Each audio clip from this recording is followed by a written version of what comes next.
Well, Idaho is known as the gem state, and it's had some hidden gems, but we are here to talk about some not so hidden gems anymore, which are these babies, Idaho grapes. And Idaho wine, the wine industry, is coming back with a vengeance. It's been around since the 1800s and it took a hit during the Prohibition, but now we're here at the Bittner Vineyard to talk to Ron Bittner about his award-winning wine and what Idaho is doing in the wine industry. You're gonna wanna stay with us.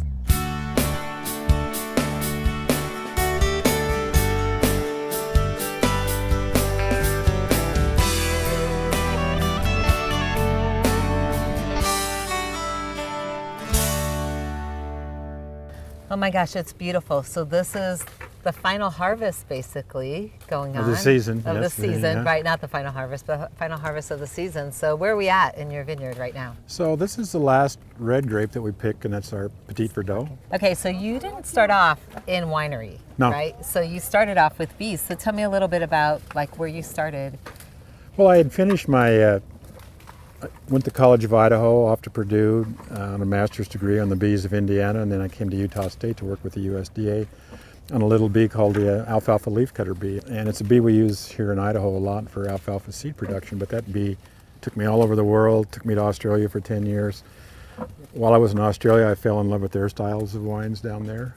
Their first winemaker, Bill Broach, was building his house below me at the same time, and I knew nothing about You knew bees. I knew bees, you know, drank a little beer and some wine, but Bill explained to me why our site at the house there, overlooking the Snake River, was a world-class site. And he told me for Chardonnay, and I remember telling Bill, I said, well, so what's Chardonnay, Bill?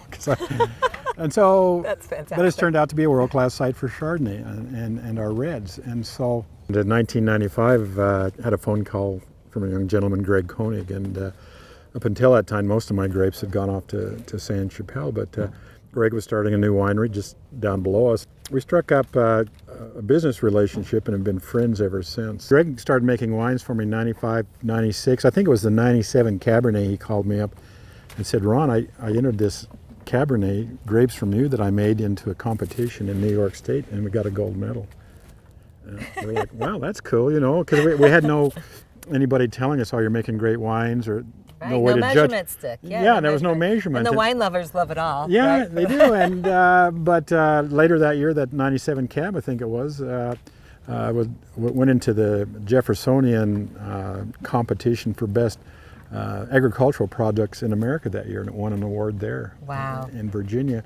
We started, there were, I don't know, 4 or 5 wineries in Idaho. There were 2 when I planted the grapes, and but within the last 10 years, with the help of the Wine Commission and an influx of new young winemakers, we're 50, 55 wineries right now. It's a $170 million industry in this state. And I give the start of this industry, I give full credit to the Sims family. San Chapelle was built by the Sims family. They later sold it, and they farm 400 or 500 acres of wine grapes.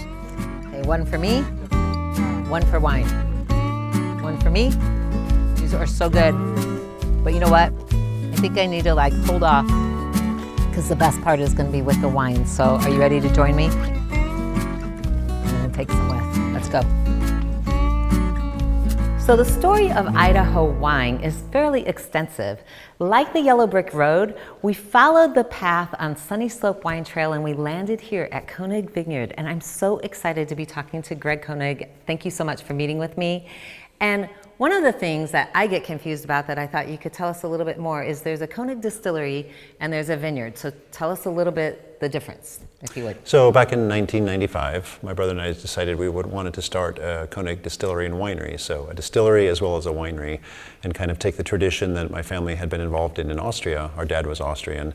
And we lived there for 3 years when we were younger, and we were fortunate enough to be around an industry that was in kind of a cottage industry that created handcrafted spirits as well as wines.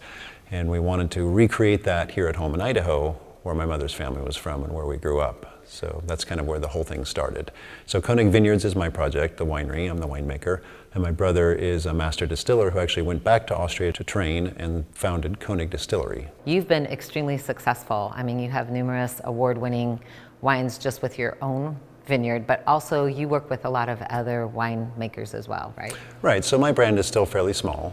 And 22 years later, our focus is still on small, handcrafted quality wines. Your background, your education, formal education, wasn't in like winemaking. So tell me a little bit about that. Right, and my whole life I wanted to be an architect, actually, and went to a little leap, right? Right. Went to a great school and had a great job after my university studies, and was designing and building houses and other projects. But along the way, my hobby of making wine in the garage kind of boiled out of control, and I found myself in love with the wine business. And this is like a big hit. I mean, people are coming from out of the state of Idaho. Yeah, it's been great. You know, when I first started 22 years ago, very few people were drinking Idaho wine. It wasn't very well known. Even people that we knew well in the restaurant business loved our wines, but they didn't want to put it on the list because people were interested in imported things. Anything from California or Australia or Chile was important. Local products just weren't there. That's changed, obviously, dramatically in the last few years. But people are just discovering that the Sunny Slope District, in particular, this part of Idaho, is a really great place to grow fruit. Yeah. Grapes, tree fruits, anything agriculture here is wonderful. Wine grapes do particularly well here. And so people are now discovering that not only are Idaho wines interesting because they're unique in a state that's not known for wine, they're actually very good. And so people have a real discovery when they taste an Idaho wine. That's something that you're not going to find on the list anywhere because they're very rare. We just don't have that many acres here, but it's growing, and the interest in it is definitely booming the last few years. So it's been great to see. Well, I'm really interested. I'm sure our viewers are really interested in seeing what happens behind that curtain. So could you take me back to where the barrels are, and let's see what goes on back there? Yeah, sounds good. Yeah, let's go look. Okay. So we've landed here in where the wine barrels are. What do you call this room? This is the barrel room. The barrel, okay. Yeah, That makes sense. And this is where the magic happens. But you were telling me there's like this evaporation thing that goes on with the wine. So can you share a little bit more about that? Right, so during the aging process, a little bit of wine makes its way through the wood staves and evaporates. And so what you smell in here is actually evaporating wine. And we lose quite a bit every year, up to 10 or 11 barrels during the course of the year as the wine during the aging process is making its way through the staves. It's important that as the wine is soaking up wood and giving us this great oak aroma, but we're also losing some through evaporation. That helps in a way in that what's evaporating through the wood is actually water and alcohol concentrating the flavors, so that's all part of it. The best way to make fine wines is still using oak barrels. And you were sharing like the difference between like the big steel barrel with commercial wines with some oak chips. Yeah, so a lot of big commercial wines are made just in big tanks, and they'll add oak chips or flavoring to kind of mimic what a barrel does, but you can't replace the softening effect that actually aging in oak barrels does for the wine. And so we age all of our red wines for in excess of 2 years. So I have to know what your favorite barrel is since you went there. So there's two actually. The French one is from a little company in Burgundy, has been making barrels for a long time, and it has this beautiful vanilla characteristic. And my favorite American barrel is actually made by a company that owns a forest, and so they're able to air dry the wood for an extended period of time. It's perfect for Idaho Syrah. How is Idaho industry, in the wine industry, how are they meeting that need as the consumers getting more informed? Well, consumers are now interested in where their food's coming from as well as their wine. And so now consumers are coming out to the Idaho wine trail out here and they want to see the vineyards, and they want to meet the winemakers, which they still can in Idaho. You can meet the growers. In this case, you can do tasting in a barrel room and see where it's made, park next to where semis are bringing equipment and supplies. So it's really a working winery, and people really like that. They come out and can see not only where it's grown, but where it's made, and be a little bit closer to the process. And I think that's the next step. As consumers are learning more about wine, it's not just a white tablecloth experience in a restaurant, but it's an agricultural experience that's tied with this craft of winemaking in a working winery. I want to thank you so much for having me here, your beautiful tasting room out here at Koenig Vineyard.